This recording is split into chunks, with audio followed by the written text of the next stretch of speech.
பெண்கள்.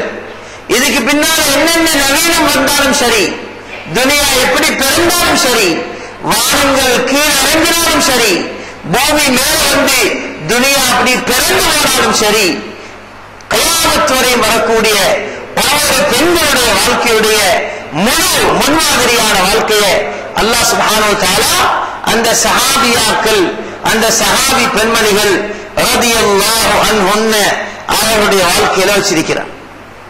ஹஜ்ரத் ஃபாத்திமா, ஹஜ்ரத் ஆயிஷா, ஹஜ்ரத் ஹதீஜா ரலியல்லாஹு அன்ஹுன்ன இவர்களை பின்பற்றி வாழ்ந்த அந்த சஹாபா பெண்கள், அது எந்த சஹாபியாக இருந்தாலும் சரி, எந்த பேருள்ள சஹாபி பெண்களாக இருந்தாலும் சரி, இவர்களுடைய வாழ்க்கையில மட்டும்தான் ஒவ்வொரு முஸ்லிம் பெண்களுடைய முன்மாதிரியான வாழ்க்கையை அல்லாஹ் ரப்புல் இஸ்ஸத் அமைச்சு வச்சிருக்கிறார்.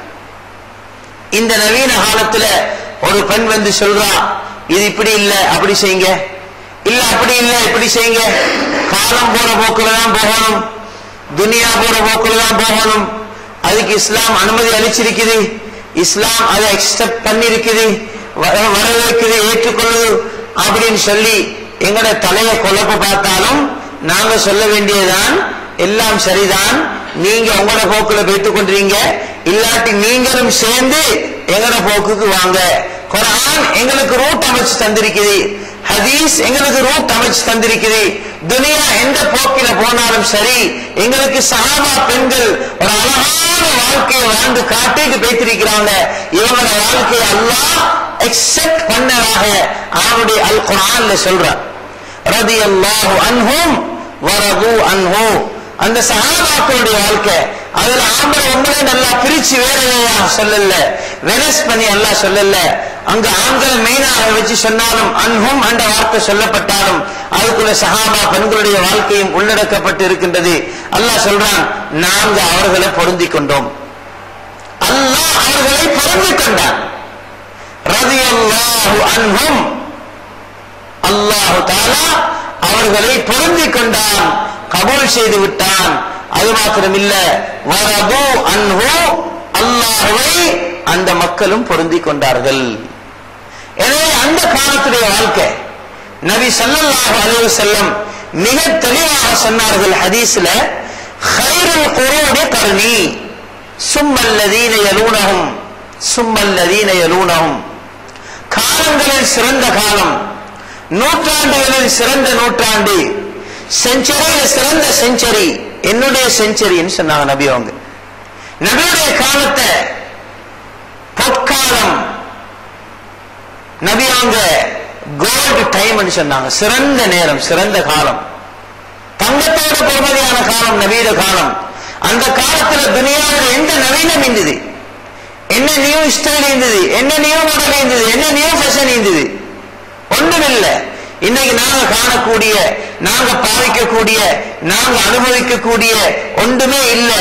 ஆனா நபி அவங்க சொன்னது அந்த காலத்தை தான் சிறந்த காலம் சொன்னாங்க, இந்த காலத்தை சிறந்த காலம் சொல்லல.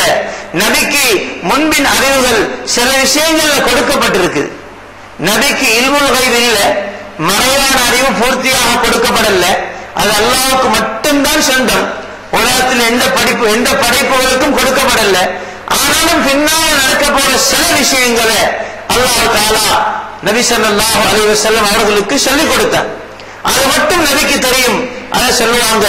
அந்த அடிப்படையில காலங்களை சொல்லும் போது சொன்னாங்க, என்னுடைய காலம் சிறந்த காலம், அதுக்கு பின்னால சும்மல்லதீன யலூனஹும் அப்படி என்ற உலமாக்கள் சொல்றாங்க, சஹாபாக்களுடைய காலம், அதுக்கு பின்னால சும்மல்லதீன யலூனஹும் அதுக்கு பின்னால வரக்கூடிய காலத்தை நபி அவங்க சிறப்பு படுத்தி காட்டினாங்க.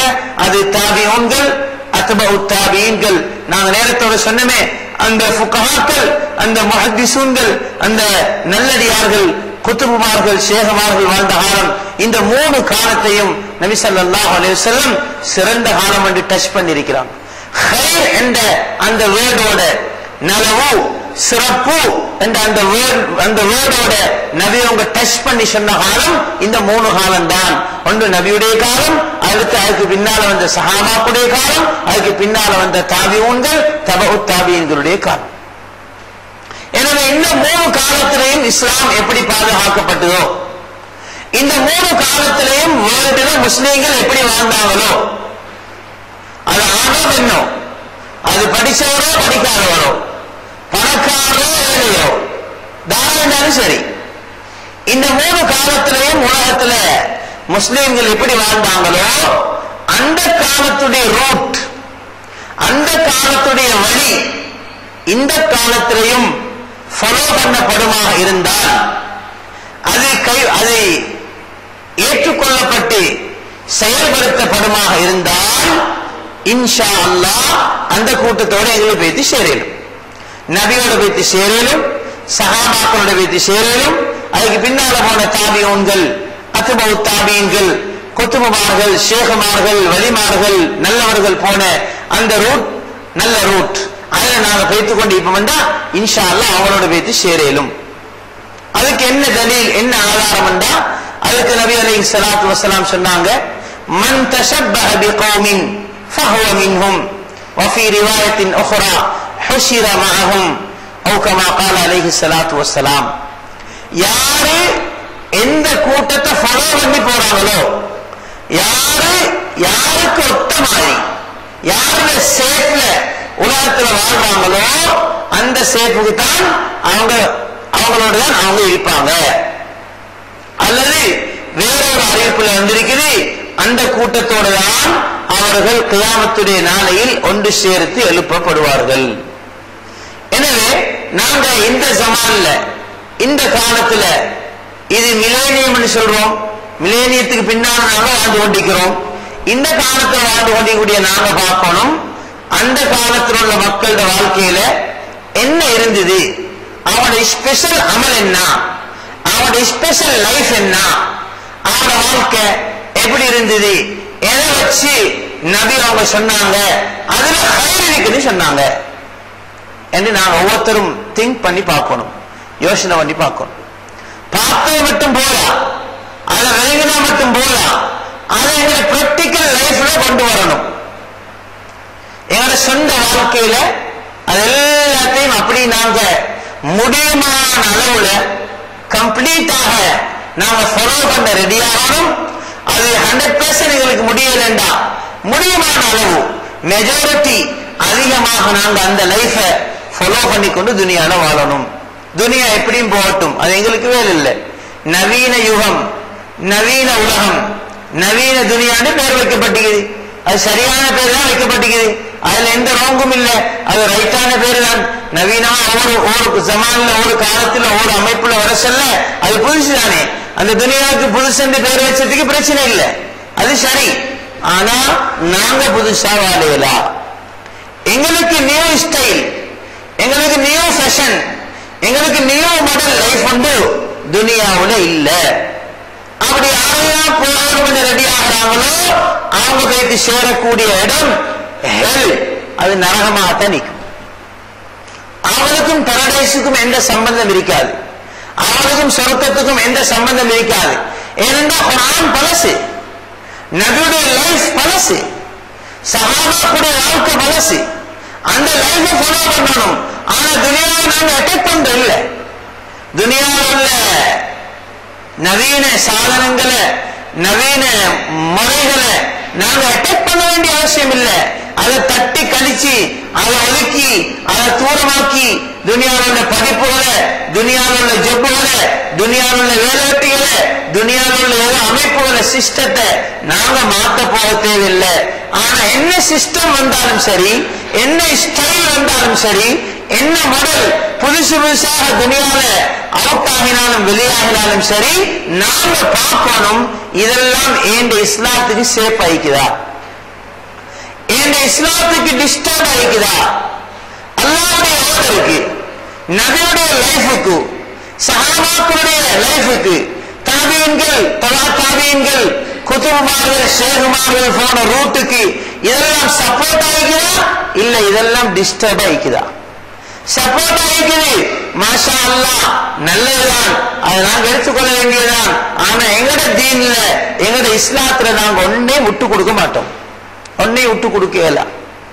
இல்ல இப்ப நியூ ஸ்டைல் வார விஷயம் எல்லாம் எங்களுக்கு டிஸ்டர்ப் ஆகிக்குது, எங்களுக்கு இடைஞ்சல் ஆகிக்குது, இஸ்லாத்தை ஃபாலோ பண்ண சரியான கஷ்டமாயிக்குது, சரியான டிஃபிகல்ட் லைஃப் ஒன்று வந்திருக்குது. இஸ்லாம் இந்த நியூ மாடல் துனியாவுல எங்களுக்கு வாழ கஷ்டம் என்றா, ஆனா நாங்க முழு துனியாவையும் அட்டாக் பண்ணவும் ரெடி தான். முழு துனியாவை நாங்க அட்டாக் பண்ணி எங்கள்கிட்ட நாங்க கொண்டு வரணும் தீனத்தான். தீனத்தான் கொண்டு வர வேண்டும், இஸ்லாத்தை கொண்டு வர வேண்டும். Order of Allah, life of Muhammad ஸல்லல்லாஹு அலைஹி வஸல்லம், இதைத்தான் நாங்க எங்க போனாலும் பேசணும், கதைக்கணும், வாழ்க்கையில கொண்டு வரணும். அது எங்களுக்கு துனியாவுடைய எந்த ஒன்றும் அதுக்கு எங்களுக்கு டிஸ்டர்பாக ஆக முடியாது, தடையாக ஆக முடியாது. லைஃப் ஆஃப் முஹம்மது ஸல்லல்லாஹு அலைஹி வஸல்லம், முஹம்மது ஸல்லல்லாஹு அலைஹி வஸல்லம் அவருடைய வாழ்க்கை இருக்குது. இந்த வாழ்க்கை இது எல்லா காலத்துக்கும் பொருத்தமானது, எல்லா காலத்துக்கும் எல்லா இடத்துக்கும் இது அக்செப்ட், இது ஓகே பண்ணப்பட்ட லைஃப் தான். அதுல எந்த டிஸ்டர்பும் இல்லை மக்களுக்கு. உதாரணமாக நபியுடைய வாழ்க்கையை பாருங்க. நபியுடைய வாழ்க்கையில ஒரு ஆடம்பரம் இல்லை. ஆடம்பரத்துக்கு சிங்களத்தில் சொல்லு, ஆடம்பரம் சரி, ஆடம்பரம் ஒன்று இல்லை நபியுடைய வாழ்க்கையில. லக்ஸரி லைஃப் அவன் இல்லை நபியுடைய வாழ்க்கை சாதாரணமான வாழ்க்கை, ஒரு எளிமையான ஒரு சிம்பிள் சரி லைஃப், ஒரு சாதாரண வாழ்க்கை. உருதுல சொல்லுவாங்க சீதா சாதா ஜிந்தகி. சீதா சாதா ஜிந்தகின்னு சொன்னா ஒரு சிம்பிள் சரி லைஃப், ஒரு எளிமையான சர்வ சாதாரணமான வாழ்க்கைண்டா நீங்க யோசனை பண்ணி பாருங்க. அதை சிலோன்ல பிறந்தவர்களும் அந்த வாழ்க்கையை பிராக்டிகலா கொண்டு வரையிலும், அது அமெரிக்காவில் பிறந்தவர்களும் கொண்டு வரையிலும், வேர்ல்டுல எங்க பிறந்தாலும் நபியுடைய அந்த சிம்பிள் சரி லைஃப், எளிமையான சாதாரணமான வாழ்க்கையை கொண்டு வரையிலும். ஆனா இதுக்கு மாற்றமாக ஒரு யஹூத், ஒரு நசரானி, ஒரு கிறிஸ்டியன், ஒரு யூதன், இவருடைய வாழ்க்கையை பாருங்க. இதுல ஆடம்பரம் இருக்குது, இதுல ஒரு பலரான தன்னுடைய ஆடம்பரம், ஒரு லக்ஸரி, ஒரு வெளிய ஒரு வீணான ஒரு இஸ்ராஃபான ஒரு வீண் விரயமான ஒரு வாழ்க்கை வந்து இருக்குது. இத பணக்காரர் மட்டும்தான் மின்பத்தேலும். இத பணத்தோடு சம்பந்தப்பட்டவர்கள், பொருளோடு சம்பந்தப்பட்டவர்கள், வசதி வாய்ப்புள்ளவர்கள், அவன்தான் இந்த ஆடம்பர போக்கில போவதும். ஒரு சாதாரணமான ஒரு ஏழைக்கு, ஒரு சாதாரணமான ஒரு எளிமையான ஒரு மனுஷனுக்கு, ஒரு சாதாரண சிம்பிள் சரி லைஃப் உலகத்தில் வாழ்றவனுக்கு அந்த யூதனுடைய, அந்த கிறிஸ்தவனுடைய அல்லது அவுட் ஆஃப் இஸ்லாம், இஸ்லாத்துக்கு வெளியாக இருக்கிற வாழ்க்கையை ஃபாலோ பண்ணலாம், கஷ்டம். அது எந்த சப்ஜெக்ட் எடுத்துக்கொண்டாலும் சரி, உடுப்பு எடுத்துக்கொள்ளுங்க, சாப்பாடு சிஸ்டத்தை எடுத்துக்கொள்ளுங்க, எங்களோட ஊடு வாசலுடைய அமைப்புகள் எடுத்துக்கொள்ளுங்க, எங்களோட வெட்டிங் ஃபங்க்ஷன்ஸ், திருமண நிகழ்வுகள் அதை எடுத்துக்கொள்ளுங்க. எதை பார்த்தாலும் இன்னைக்கு நாங்க அன்னையருடைய கல்ச்சர், அன்னையருடைய கலாச்சாரம், அதுல நாங்க கை வச்சோம்டா இன்றைக்கு வாழ்க்கை, எங்களோட லைஃப் வந்து டிஃபிகல்ட், கஷ்டமா தான் போகுது. அது எங்களுக்கு விலகினோ இல்லையோ நாங்க அதை படுத்துக்கிட்டு போறோம். வாழ்க்கையில லஸ்ட் உண்டாகுது, லஸ்ட். அதற்கு முஹம்மது ஸல்லல்லாஹு அலைஹி வஸல்லம் இவருடைய லைஃபை பாருங்க, இவருடைய ஸ்டைல், இவருடைய ஃபேஷன், இவருடைய மடலை பாருங்க. இதுல எந்த ஒரு ஃபகீர், எந்த ஒரு மிஸ்கீன், எந்த ஒரு படிப்பில்லாத மனுஷனும் அதை சிம்பிளா வாழ்க்கையில பிராக்டிகல் லைஃப்ல அடிக்கணும். நபியுடைய உடுப்பு இது சாதாரணமான உடுப்பு. யார் உடுத்தது? ஆம்பளை பொம்பளை சஹாபாக்கள் உடுப்பு. 2 துணி துண்டு எடுத்தா, 3 துணி 3 புடவை துண்டு எடுத்தா அப்படியே ஃபுல்லா மறைச்சு போட்டாச்சு பெண்கள். எவ்வளவு லேசி. இன்றைக்கு வரக்கூடிய ஃபேஷனான உடுப்புகளை பாருங்க. ஃபேஷனான உடுப்புகள், அரைகுறையான உடுப்பு, அரைவாசி வெளியில வழங்குது. பொம்பளைகள் உடுத்திக்கொண்டு ரோட்டில் சீரழிஞ்சு போறாங்க. எந்த ஸ்டைல்? நியூ ஸ்டைல் உடுப்பு. யூதனுடைய, கிறிஸ்தவனுடைய, பௌத்தனுடைய, ஹிந்துடைய உடுப்பெல்லாம் இன்றைக்கு ஃபேஷனா விளங்குது. இந்த ஃபேஷனான உடுப்பு உடுத்திக்கொண்டு போனா அவனோட தீனே பறிபைத்தது, அவனோட மார்க்கமே பறிபைத்தது. நபியுடைய மனைவிமார்களுடைய சஹாபா பெண்களுடைய உடுப்பு இது இஸ்லாம் அல்லாஹ் கபூல் செஞ்ச உடுப்பு. இத பாருங்க, செலவு குறைச்சல், பசுந்தான உடுப்பு, அல்லாஹ்வால் ஏற்றுக்கொள்ளப்பட்ட உடுப்பு, எல்லாருக்கும் உடுத்த வேண்டிய உடுப்பு, அழகான உடுப்பு, பசுந்தான உடுப்பு. ஒரு பெண் தன்னுடைய முழு உடல் உறுப்புகளையும்